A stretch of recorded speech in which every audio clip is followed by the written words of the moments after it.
You can't tell how someone feels just by looking at them or what they share online. To the outside world, our lives may look perfect, even if in reality they aren't. I'm always worrying about doing well at school, and with the end of year test coming up, I'm not sure how much longer I can cope. My thoughts swarm around my head, sometimes keeping me up all night. Some days it's just all too much, and I feel like I'm lost in space. When I did badly on one of my tests, I just about kept it together until I got home. Then I broke down crying in front of my mum. She listened for a bit, and then she told me that, just like physical health, we all have mental health. It's our feelings, our thinking, our emotions, and our moods. She then said that feeling down, angry, and stressed is a normal part of life. Just like it's normal to feel happy, confident, and carefree sometimes. We all have positive and negative emotions that come and go based on what's happening around us.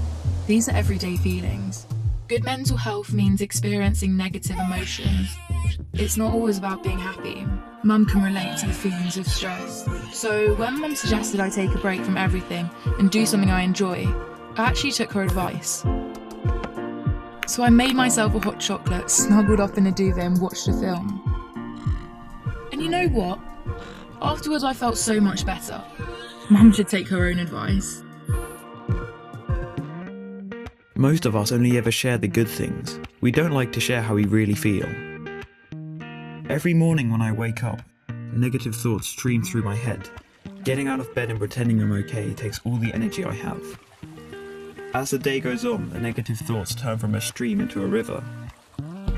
The water rushes through my head so loudly it's hard to concentrate in lessons. And some days it's so bad it feels like a waterfall that's trying to pull me over the edge. Everything is so overwhelming. I didn't think my friends would understand if I told them how down I was feeling.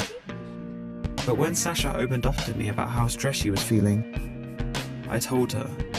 I wasn't sure how to bring up how I'd been feeling, so I started by saying that I didn't feel like myself. Just her listening made me feel like she understood. She told me some things that had helped her, so I tried them too, but it didn't make much of a difference. Even when I tried to be around my friends, I felt alone. The things I used to enjoy weren't fun anymore. I was really worried about Andre and not sure what to do. He was quiet and wasn't hanging out with us like he used to. So I asked our head of year for some advice. He suggested I get Andre to speak to him since his negative feelings weren't going away. I didn't want to speak to our head of year, but I also didn't want to keep feeling so down, so I went. He said that sometimes we have overwhelming feelings that can be more intense than our everyday feelings. These feelings hang around for a long time and change the way we feel, think, and behave. They can stop us doing what we want to in life. That's what I was going through. He also said that if we're physically unwell, we let people know, we ask for help. It should be no different with mental health. Sometimes our overwhelming feelings are brought on because of things in our life. Sometimes they happen for no reason at all. After hearing this, I felt much less alone and it felt good to talk.